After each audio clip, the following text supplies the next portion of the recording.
And then we're going to see some action, hopefully, from Bradley Fry, who you just talked about. And he won a specific award. I'm not going to spoil it. I'll let Mike do that. But explain a little bit about what Bradley was able to do this week, and what you're hoping to see him do this coming week. Bradley Fry was named on Monday as the Midwest League Player of the Week. Yep. And it's for what he did on the field. And what he has done so far, I don't have all the exact numbers in front of me, but what he's done as a tin cap so far is he's, let's see, let me get my numbers correctly on my little cheat sheet here. Sorry about that. He is batting .313. He has played 15 games. Mm-hmm. He has 15 hits. 6 of those are extra base hits. He has 9 runs batted in. He's also walked 14 times. He has an on-base percentage of .400, a slugging percentage of .542, and an OPS of .942. And when you're getting close to 4 digits in OPS, yeah, you're doing something well.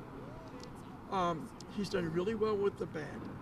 And one of the games last week, he had a big 3-run home run. And he's injected a spark into this team offensively. And surprisingly, none of us realized the power that he does have. Mm-hmm. But for his efforts this past week, he was named the Player of the Week. He is the second tin cap to be named Player of the Week. Alex McCoy, who also was the Player of the Month in the month of April. Yep. He won a Player of the Week award earlier this year. We've also had 2 pitchers that have been named the Midwest League Pitcher of the Week. Jamie Hitt, who is now at AA San Antonio, and Cash Mayfield, who now is the property of the Detroit Tigers. Yep. Technically with the West Michigan Whitecaps. Mm-hmm. So there have been 4 individual honors bestowed upon the Tin Caps this season. That's something that the players and the team and the Fort Wayne community can be proud of, because it's evidence of hard-working efforts. And we always talk about having dessert at the end of your meal. Well, if you win a Player or a Pitcher of the Week honor, it's icing on the cake, or ice cream with your apple pie, or whatever you want to call it.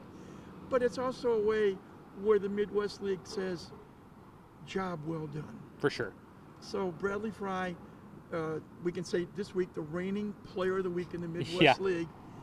And again, thank you to him for his efforts. And now let's see if he could possibly make it 2 weeks in a row. Yeah. Doesn't happen very often, but you never know. For sure.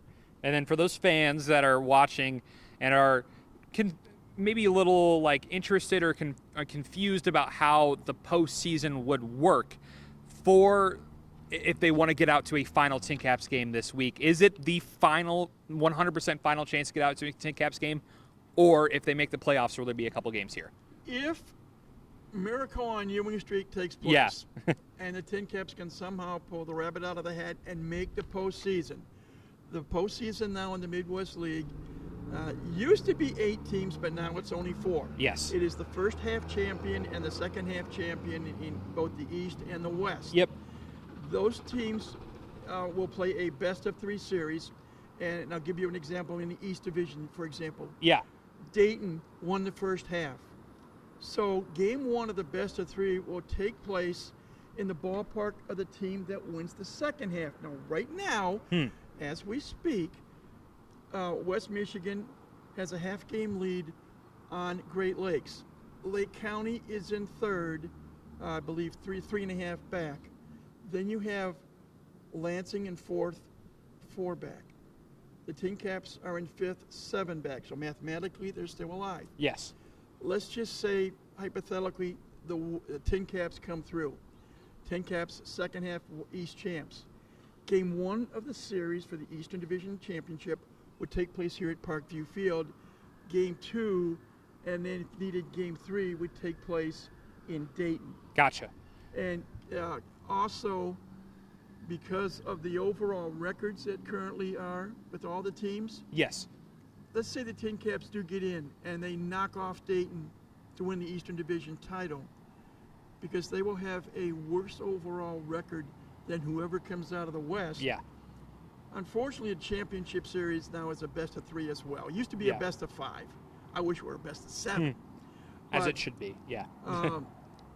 The championship series would take place. Game 1 would be in Fort Wayne, and Game 2, and if need be, Game 3 in the home park of the West Division winner. Gotcha. We know South Bend is already in the playoffs from the West. Yep. And regardless whether they would play Quad Cities or Beloit, it'll be an exciting series. Quad Cities have won 9 of their last 10. Beloit has won 8 of their last 10. They're the two hottest teams record-wise in the Midwest League right now. So, and they play each other this week. So, the road to the playoffs is a long one if weather cooperates. 132 games, and then the playoffs, best of 3, and you're done. I wish, and this is a personal thought of mine, I wish they could rearrange the playoff system so that, you might be able to have more teams in it. There are 12 teams in the Midwest League now. At one time there were 16. And 8 teams would get in. So you would have 4 teams in each division. So you would have longer series that were still best of 3, Yeah. until you get to the championship round, and that would be a best of 5. And the fans would get more opportunities. But right now, Major League Baseball says no, the way it's going to be is 4 teams in, best of 3, thanks for the season. So we just have to hope the Tin Caps can become as hot as a firecracker this week and next. So if you're interested in coming out to a Tin Caps game here at Parkview Field, best chance, 100% chance, you can come out this week. But if things are fantastic this week and fantastic the next week, and miracles on Ewing Street, as you just said, occur, then we can get another game here at Parkview Field at the bare minimum. But best case scenario for you guys, come out here, the Tin Caps ballpark, the Parkview Field, and enjoy a couple more Tin Caps games while we got them. Yeah, and again, the promotions are quite the same as they've been all year. Tuesday night will be a U.S. Foods Family Feast night. Wednesday night, Puffer Belly night, where the Tin Caps will wear the all-black uniforms. Always love those. Yep. Paws and Claws night. Yep. Thursday, should I say more? Nope. Friday, I believe it's Friday that Birdzirk will be in the house, a national Yes. act. Yep.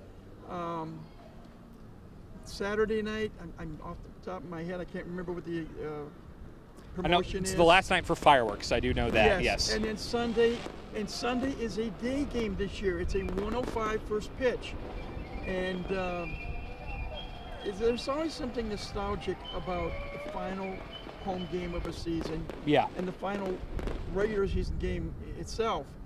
I can tell you this, based on 24 years of doing this, the final home game on Sunday will be one of the quickest games of the year. And one of the reasons why is being the final game. Dayton's want to get out of here and head back to Ohio.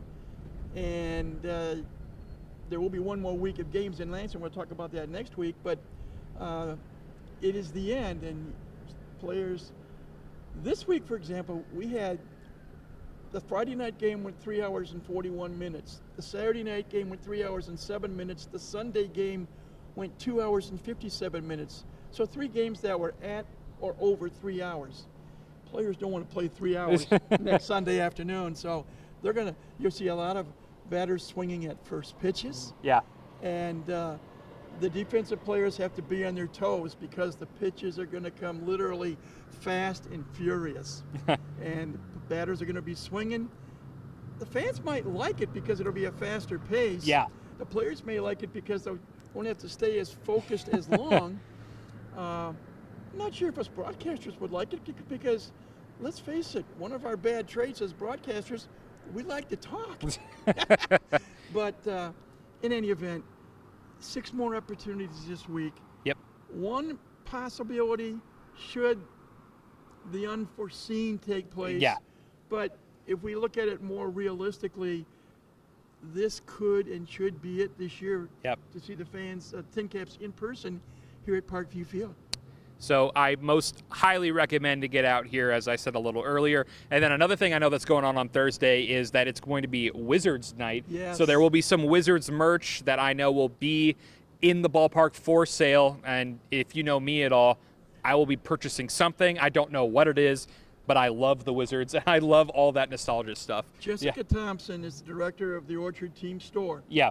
When the first Wizards night of the season took place, they set up shop in the Lincoln Special Events Center, and they had an entire room filled with all kinds of possibilities, shirts, t-shirts, jerseys, hats, and other good things that will be available.